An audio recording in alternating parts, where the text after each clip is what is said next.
Welcome to Illinois in Focus. I'm Greg Bishop. Coming up, we'll review the week's top stories about the Illinois Supreme Court's decision to uphold the state's gun and magazine ban, a law targeting crisis pregnancy centers that don't offer abortion being suspended by a federal judge, and continued concerns about the Pretrial Fairness Act and the end of cash bail next month.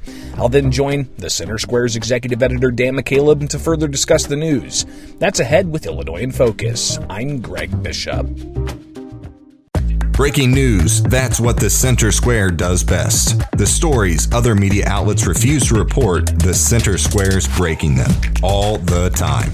Stories about government waste and political spending, stories about partisan agendas that hijack your tax dollars. The Center Square has it all covered and delivers the biggest news to your inbox as it happens. Sign up now for your state Center Square newsletters at thecentersquare.com. That's thecentersquare.com.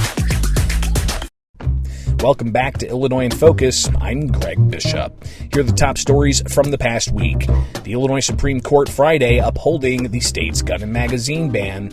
The Illinois Supreme Court heard the case in May, a case brought by State Representative Dan Caulkins challenging the law on special legislation and equal protection grounds. The split courts decided to uphold the law. We'll have more on that when I speak with Dan McCaleb. Meanwhile, groups from both sides of the abortion issue weigh in on a federal judge's decision to block an Illinois law which allows the Attorney General to shut down any center he deems deceptive. Andrew Hensel has that story. Senate Bill 1909, signed by the governor last month, will allow the Illinois Attorney General to shut down pregnancy resource centers in Illinois if they're found to conduct deceptive practices. The Thomas More Society filed a lawsuit to block the law. Judge Ian Johnson said his decision, released Friday to temporarily block the law while the case plays out, that the measure was, quote, both stupid and very likely unconstitutional. This week, Illinois Right to Life's Ralph Rivera commented on the decision. This was unconstitutional. And what we saw with the federal judge was he saw it that way as well, just on a preliminary basis, say, look, I'm going to enjoin this for now, and then we'll move ahead with the court case. Planned Parenthood of Illinois also released a statement saying that they are, quote, frustrated with the judge's decision and that crisis pregnancy centers have, quote, targeted their patients for decades. The next round of court filings is due by August 17th. I'm Andrew Hensel. As Illinois cities grapple with people experiencing homelessness, some local law enforcement agencies are concerned with how the state's Safety Act will impact their ability to address trespassers. After the Illinois Supreme Court upheld the Safety Act's no cash bail provision, they set an implementation date of September 18th.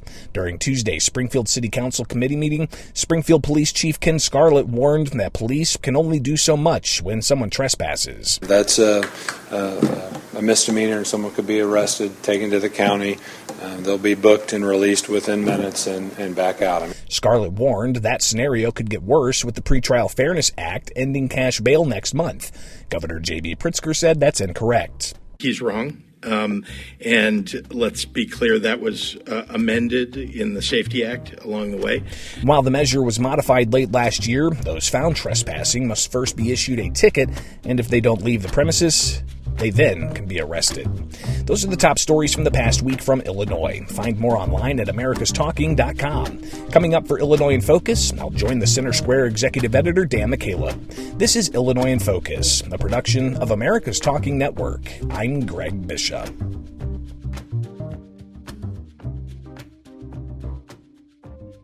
Between the Consumer Price Index, inflation, and job reports, it feels like you need a PhD in economics to fully understand the economic news happening around us every day. That's why you need the Everyday Economics Podcast. Join host Chris Krug and economist Dr. Orphe Devungi as they help you understand the economic world happening around you every day. Listen to the Everyday Economics Podcast at americastalking.com or wherever you get your podcast.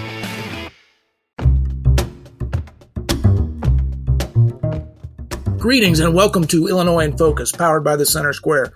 I'm Dan McCaleb, executive editor of the Center Square Newswire service.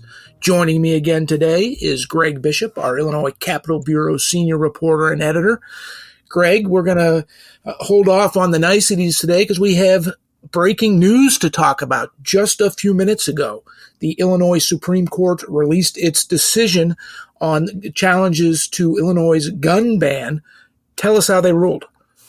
Long story short, Dan, they upheld the state's gun and magazine ban and dismissed challenges that the ban violates equal protections and special legislation protections. And this was after they heard the arguments back in May of this year from a case brought by State Representative Dan Caulkins. Now, this is just the Illinois Supreme Court. We still have pending in the Seventh Circuit Court of Appeals the potential ruling, one way or the other, on a federal challenge to Illinois' gun and magazine ban, but that also includes local bans being challenged from Naperville, Cook County, and Chicago. So we're still waiting on the federal courts to determine what to do with this, but today, Friday, the Illinois Supreme Court announced that in a split decision, the state's gun and magazine ban is upheld. So how did we get to this point? You had the Protect Illinois Communities Act, the ban on what legislators defined as assault weapons and large capacity magazines, and a gun registry. You have the state putting that into effect January 10th. A slew of lawsuits filed in both federal and state court. Tom DeVore, an attorney, he had several lawsuits where he secured thousands of temporary restraining orders. Well, after Friday's action from the Illinois Supreme Court, it's my understanding that those restraining orders are now wiped away. But you had Dan Caulkins out of Macon County challenge the case. And actually, the Macon County judge determined that the law was unconstitutional. And that pushed it right up to the Illinois Supreme Court, where they heard it in May. And then today, Friday, August 11th, they went ahead and sided with the state's act here, upholding the gun and magazine ban. Now, the court was split. Justice Rochford delivered the majority opinion, and you had concurring with that Chief Justice Teese and Justice Neville and Cunningham.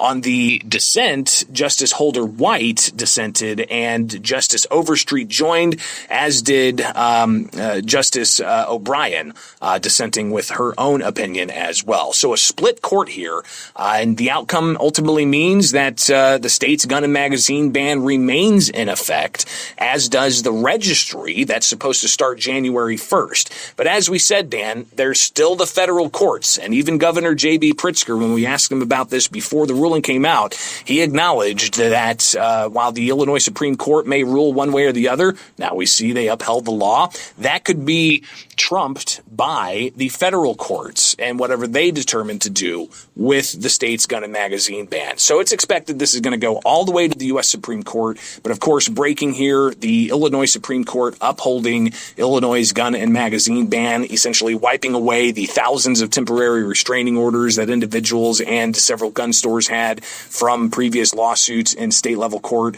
So that's the latest here when it comes to arguments around the Second Amendment here in the state of Illinois. And in the majority opinion, Greg, reading your story, the Supreme Court, of course, addressed the Second Amendment challenges to it, but the opinion also says that the special carve out for police officers, for those in law enforcement and the security industries who are exempt under the law, challenges to that under equal protections claims. They also said that the plaintiffs did not successfully argue that equal protections were violated.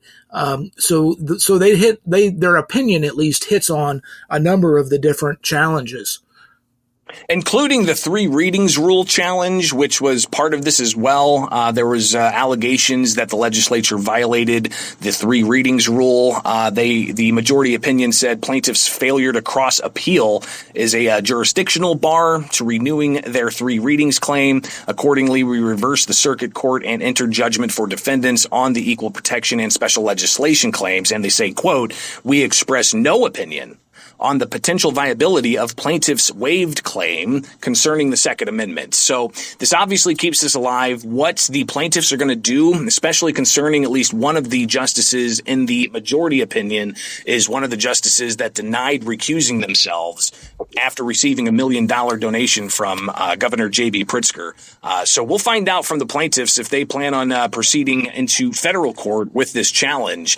But obviously we all understand, and even the governor recognizes, that it is the federal courts where the ultimate decision is going to be made as to whether the state's gun and magazine ban is constitutional or not. And one last point I want to make here, Greg. Of course, the federal challenges to the gun ban are still working their way through the court systems. As you said, likely will go all the way to the U.S.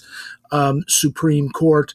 But this gun registry, those who purchase guns before those who purchase what are now banned guns before this law went into effect, they now have to register those weapons with Illinois State Police by January 1st, as of now. And that registry opens October 1st, but the deadline or face criminal penalties is January 1st. And there's still a possibility there could be a federal Fifth Amendment challenge to the law, because the Fifth Amendment says you are safe from self-incrimination. And if you have to tell governments that you have a weapon that's banned, there's an argument there that violates your Fifth Amendment rights against self-incrimination. So we'll see if that gets filed and whether or not the federal courts take that up and block this law before January 1st. But there are 2.4 million firearm owner identification card holders in Illinois anxiously awaiting to see what happens next. So, Greg, while the Illinois Supreme Court's decision this morning is huge news in the story of the week, we do have some other things to talk about. One of those is a significant provision of the Safety Act. The no cash bail provision is set to go into effect on September 18th. This was a controversial measure that sheriffs and police chiefs and state's attorneys across the state were opposed to. Now that it's going into effect on September 18th, after it was ruled constitutional, some of these same issues are being brought up again, including the Springfield police chief worrying about what they're going to do, for example, with homeless people who constantly trespass on other people's property. What's happening here? Yeah, so when the Safety Act originally passed in early January of 2021, it included a provision dealing with the issue of trespassing. And essentially just said that law enforcement can't arrest people and can only issue a citation to somebody who trespassed. So when the measure started playing out and different parts are being implemented, because keep in mind, the Safety Act was a very broad criminal justice and police regulation law that didn't just include the no cash bail. It also included requirements for law enforcement to have body cameras, what kinds of detainment holds they can physically apply to a person, allowing things like anonymous complaints against police. But there was also this provision about the trespassing issue. And all of these were hotly debated after the measure passed and you had different parts being implemented. So if you recall, also in 2022 during the election, there was a lot of conversation about what was and what was not a detainable offense for the no cash bail provision. But there were also concerns raised about that trespassing provision. So after debate and despite the lawsuits that were filed in 2022, the legislature did modify the law, and they essentially modified the trespassing portion as the officer responding to a call of somebody trespassing. The officer first must issue a citation, but then if the suspect does not leave the premises, then the law enforcement can issue an arrest and take them into custody. So that was part of other provisions that were amended in 2022. The governor signed in December of last year that also, had a net of detainable offenses that were violent offenses that no cash bail would not apply to. But despite the governor signing that measure in December, the lawsuit still went on, and the state's attorneys did secure that preliminary injunction, a temporary restraining order.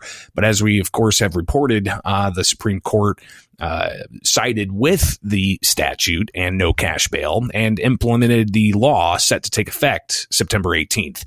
So one thing that Springfield's dealing with, and something that cities across the state are dealing with, is people experiencing homelessness, panhandlers, people using resources, not going into shelters, being homeless.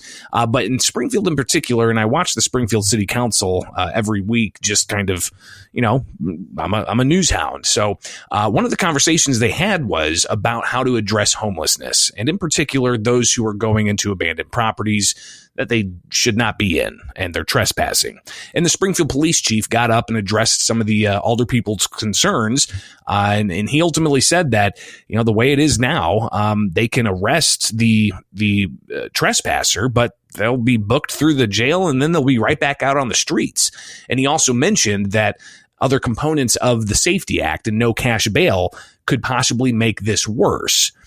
So that's just one indication of local law enforcement that still have some concerns, especially when it comes to how to deal with trespassing.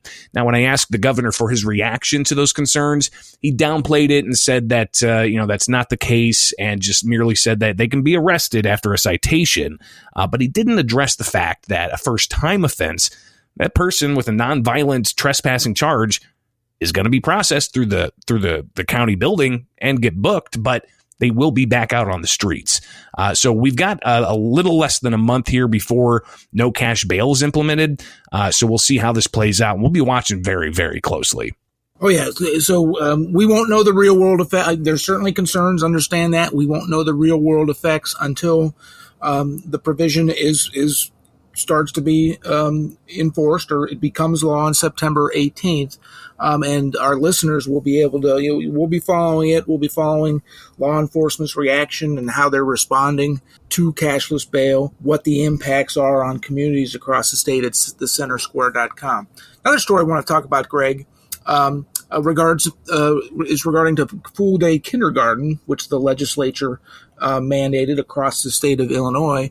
Some teachers groups, some principals groups, administrators have concerns about this because it was not funded, for one, by the state legislature. They're mandating full-day kindergarten in the schools, but they provide, and that, of course, is going to lead to increased costs. More teachers are going to need to be hired. Some schools might need to be renovated to add space. And some school groups, some education groups are pushing back against it, or at least have significant concerns. Tell us about that. Yeah, so the governor's been busy signing all kinds of legislation. There's been some Fridays where, what was that one? It was like 150 bills, Dan. I don't know. You're the one that edits my story. And then another weekend, it's right before a weekend, it's 95 bills. Either way, the governor has been working through 665 bills.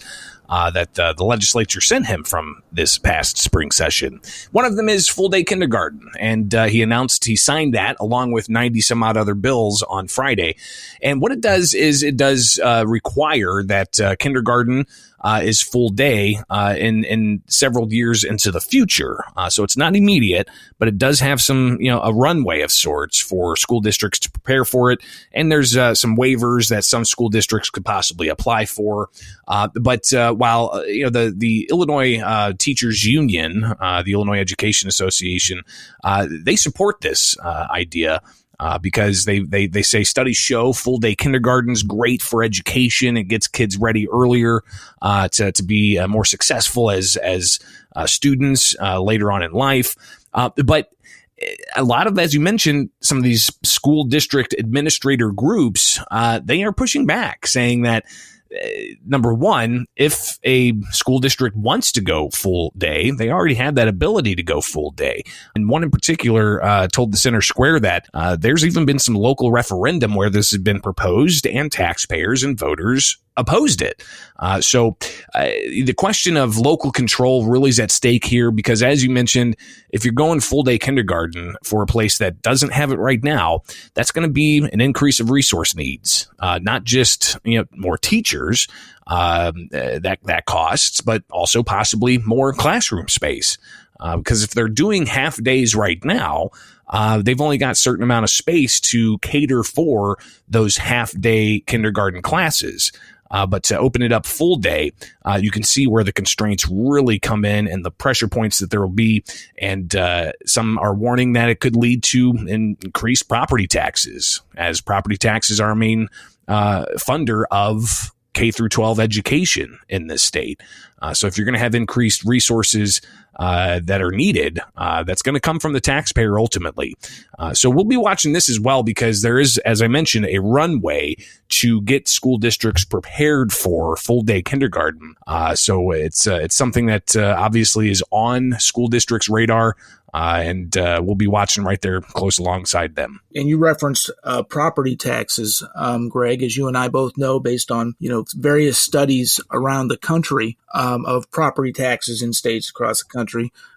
Illinois property taxpayers essentially pay the second highest property taxes in the nation, with New Jersey only beating out Illinois for that distinction. So we've talked about, and legislatures even put task forces together about how to lower property taxes, but these unfunded mandates that keep coming from Springfield could only result in property tax increases. Greg, we have time for one more story here this week, and it seems to be, to me anyway, a growing fight, whatever you want to call it, between Chicago's police union head and newly elected Mayor Brandon Johnson over crime, in particular youth crime in the city. Tell us what's going on here. Yeah, we've seen some weekends in Chicago, not just with dozens of shootings and homicides weekend after weekend, but there's also been some high-profile instances of youth gathering in large numbers, ultimately ending up with either property damage or a store being looted, or dozens being arrested. And that was the case a couple of weekends ago, where you had around 40 young people arrested after damage was done, and I believe one store was looted in a pretty popular place in Chicago. So after that happened, Chicago Mayor Brandon Johnson, he held a news conference, which seems to be rare. Former Mayor Lori Lightfoot held regular news conferences. Chicago Mayor Brandon Johnson now, 2 months in or so, or 4 months in now. Either way, he hasn't held as many news conferences. So he held an hour-long news conference, took a bunch of questions, and some of the questions were about these groups. And one reporter actually characterized them as a mob, and Mayor Johnson pushed back on that and said, no, we're not calling it a mob. He said that they're, quote, large gatherings. And he said it's not appropriate to label them as, quote, baby Al Capones. He then went on to say that a lot of the youth in the city are looking for a place to, quote, cut up. And he called that black terminology that people should Google, which means, and he says that it means to go and do something that could be harmful to others or harmful to themselves. So the mayor was somewhat trying to, I guess, in a way, characterize these large gatherings in a different way than what even members of the media were reporting these gatherings. And that caught the attention of Chicago Fraternal Order of Police Lodge 7 President John Catanzara, who pushed back in a video he posts that essentially said that the mayor's got this all wrong, and that city aldermen need to step up and take action to work towards trying to find actual solutions to the crime and to hold people accountable who break the law. The mayor, his take, though, is that there's other ways to address these large gatherings. He's looking for, more taxpayer funding for work programs, for violence interdiction programs. We've already seen that there's a whole bunch of tax dollars from the state lined up for this Peacekeepers program.